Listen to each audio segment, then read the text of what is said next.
किसान की जुबानी आँखों देखी और पहचानी। जैविक खेती के सिद्ध हस्त घर में रोगों से मुक्त। गोबर गैस के प्लांट से घर में प्राकृतिक वातावरण, घर में ही करते हैं बरसात के पानी का इस्तेमाल। जी हाँ, हम बात कर रहे हैं खेती के ऐसे ही मुखिया की, जो कि श्री गंगानगर ज़िले के एक छोटे से कस्बे रावला तहसील के 4 ड्यूल के निवासी हैं। हम बात कर रहे हैं किसान शिव प्रकाश भादू की, जो कि लगभग पिछले 3-4 वर्षों से अपने जैविक तरीके से खेती कर रहे हैं।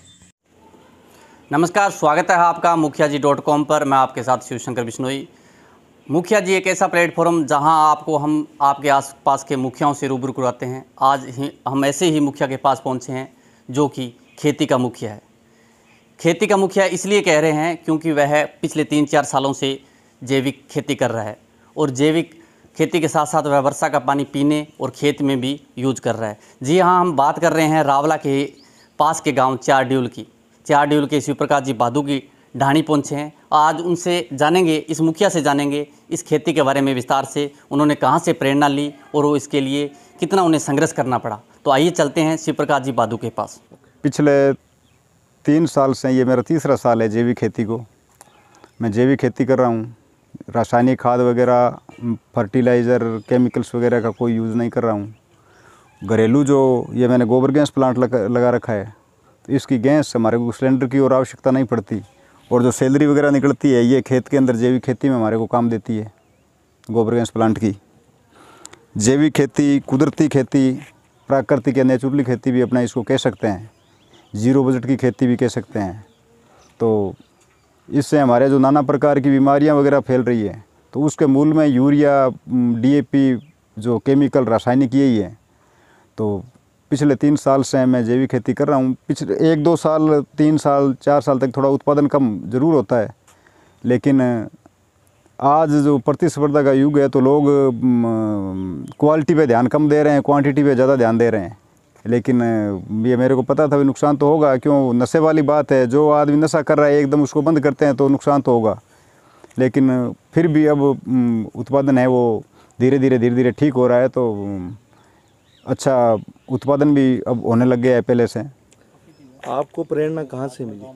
मेरे को प्रेरणा, मैं यूट्यूब पर डॉक्टर कृष्ण चंद्रा है गाजियाबाद वाले, अब वो गुड़गांव जो केंद्रीय जैविक अनुसंधान केंद्र के डायरेक्टर हैं, उनके यूट्यूब पर वीडियो वगैरह में देखता था, उनसे प्रेरित हुआ। एक हमारे अब गुजरात के राज्यपाल हैं, तो आचार्य देवव्रत, तो उनकी कई बार मैं स्पीच सुनता हूँ, उनके वीडियो सुनता हूँ।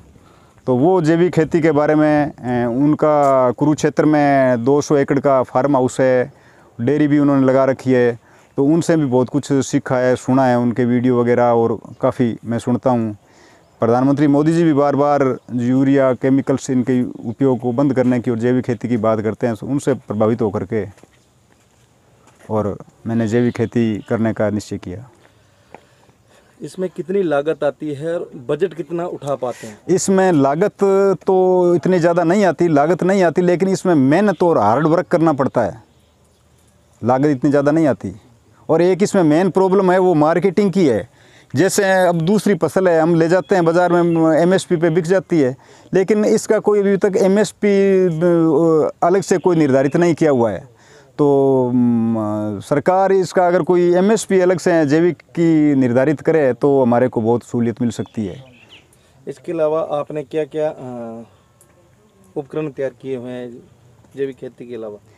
जैविक खेती में तो हमारे यहाँ फसलें तो जैसे गेहूँ हैं, चना है, सरसों हैं, ये मूंग है, बाजरा है, पशु चारे की ज्वार है, ये वगैरह होती है, ग्वार भी होता है। और जो स्प्रे खाद वगैरह हैं, कीटनाशी, वो हम घर पे ही तैयार करते हैं। जैविक में एक सीधा सा फार्मूला है, जिसको गाय भैंस नहीं खाती उसकी स्प्रे बनती है। जैसे आक है, नीम है, धतूरा है, अरिंडी है, तंबाकू है, जो यहाँ नर्सरी में और बहुत है तो में खड़ा है, तो उसका हम रासायनिक घर पे ही तैयार कर लेते हैं और उसका छिड़काव करते हैं। उससे मच्छर वगैरह नहीं आती। और जो वेस्ट डीकम्पोजर है, डॉक्टर कृष्ण चंद्रा का जो तैयार किया हुआ वेस्ट डीकम्पोजर है, जीवामृत है, घन जीवामृत है, गोबर गैस की सैलरी है, ये हम फसलों में उपयोग में करते हैं। इससे फसल में उत्पादन ठीक होता है। ये जो आप देख रहे हो ये 4-5 जो थैले हैं, इनमें ये नीम की निबोलियाँ हैं, सूखी निबोलियाँ हमने ये एकत्रित की हुई है। ये इनसे हम आगे आने वाली मूंगी की, अपने ज्वार की, आगे सरसों कणक जो भी फसल हम बोएंगे, चना, उनमें ये कीट नियंत्रण के लिए इनसे हम कीटनाशक घर पे ही तैयार करते हैं। तो ये अब अपने यहाँ पास में अड़ोस पड़ोस में जो नीम है उनकी निबोलियाँ हैं, ये इकट्ठी की हुई है। इधर ये पिछले साल की जो मूंगी है ये आप देख रहे हो, ये देखो कितनी सुंदर मूंगी हैं। तो ये बीज के रूप में हमने जैविक खेती के अंदर बीज अपने घर का ही होना चाहिए, तो ये जैविक बीज था तैयार किया हुआ। तो अभी तक इसमें कोई कीड़ा वगैरह नहीं लगा है। तो इसमें इस अनाज को हम जब भंडारण करते हैं तो वो भी जैविक तरीके से करते हैं भाई साहब। इसमें हम जैसे सल्फास वगैरह या कुछ ऐसा कुछ नहीं डालते। इसके अंदर जैसे हमने मूंगी को 2-3 सुखा दिया, सुखाने के बाद में इसमें जो सरसों का तेल है उसका हल्का फुहारा लगा करके मिक्स करके इसको रख दिया, तो इसमें कीड़ा वगैरह नहीं लगता। इसमें हम गाय का जो गोबर है, उपलें, उनकी राख है, वो भी छान के इसमें मिला सकते हैं, उससे भी कीड़ा वगैरह नहीं लगता। और अपने किसी ड्रम में अनाज भंडारण करके और अपने जो टिब्बा क्षेत्र की जो बालू मिट्टी है उसको छान के उसमें डाल दें, उससे भी कीड़ा वगैरह उसमें नहीं लगता, क्योंकि उसके अंदर जो खाली जगह है जहाँ ऑक्सीजन है वो मिट्टी उसमें भर जाएगी, तो ऑक्सीजन नहीं रहेगी तो उसमें कोई कीड़ा वगैरह नहीं लगेगा। चाहे आप 10 साल तक उसको भंडारण करके रखो, जब आप अपने को ज़रूरत होगी तो माटी छान लो आप, या उसको साफ़ करके और काम में ले लो। तो हम जैविक तरीके से सारा भंडारण किया हुआ है। तो ये बीकानेर एग्रीकल्चर यूनिवर्सिटी से हैं, हमने श्रवण खेजड़ी बोलते हैं इसको। तो ये हम वहाँ से लेके आए थे।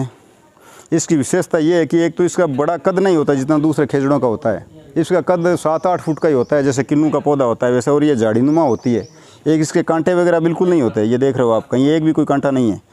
और इसकी 2 बार साल में 2 बार इसके सांगरी लगती है, जो अपने को सब्जी बनाने में काम में आती है। और ये कोई बीकानेर एग्रीकल्चर यूनिवर्सिटी में कोई प्रोफेसर थे श्रवण कुमार, उन्होंने इस वैरायटी को इजाद किया है, नहीं जो यहाँ खड़ी है। ये बरसात का जो पानी है उसकी जल संग्रहण डिग्गी, जो इसको टांका भी बोलते हैं, ये बना रखा है। तो इसमें जो ऊपर बरसात का पूरी छत का पानी है जो वो सारा आता है यहाँ। ये प्रेशर इसका वाल लगा हुआ है, तो इसमें इसमें जो भी पानी एक बार हम इस देर खेत में चला देते हैं और पानी साफ़ होने के बाद में इस डिग्गी में चला देते हैं। तो हम 12 महीना पीने के लिए जो पानी है वो बरसात का पानी ये यूज़ करते हैं। ये जो पशु शेड है बना हुआ, इसके नीचे ये जो गायें खड़ी है ये देसी भारतीय नस्ल की गायें, साहीवाल हैं, राठी नस्ल की गायें हैं। और ये बीच में जो आप देख रहे हो शेड के नीचे, ये गौमूत्र इकट्ठा करने के लिए हमारे को जैविक खेती में जो गौमूत्र का हम इस्तेमाल करते हैं, स्प्रे करते हैं और करते हैं, तो ये गौमूत्र इकट्ठा करने के लिए बनाया हुआ है।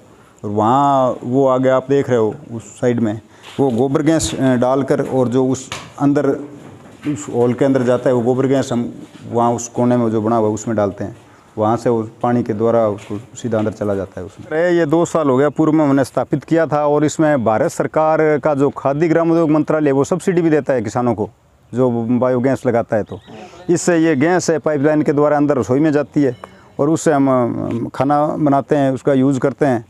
तो उसमें हमारे को कभी सिलेंडर बाज़ार से लाने की और कोई आवश्यकता कभी नहीं पड़ी। जो आप सामने देख रहे हो ये गोबर गैस का चूल्हा है, वो सामने जल रहा है। तो इससे हम सब्जी वगैरह, रोटी वगैरह जो भी बनाते हैं तो वो इसी से बनाते हैं। मेरा इस क्षेत्र के किसान भाइयों से ये निवेदन है, ये अनुरोध रहेगा कि अधिक से अधिक जैविक खेती अपनाएं, जल जीवन और ज़मीन बचाएं।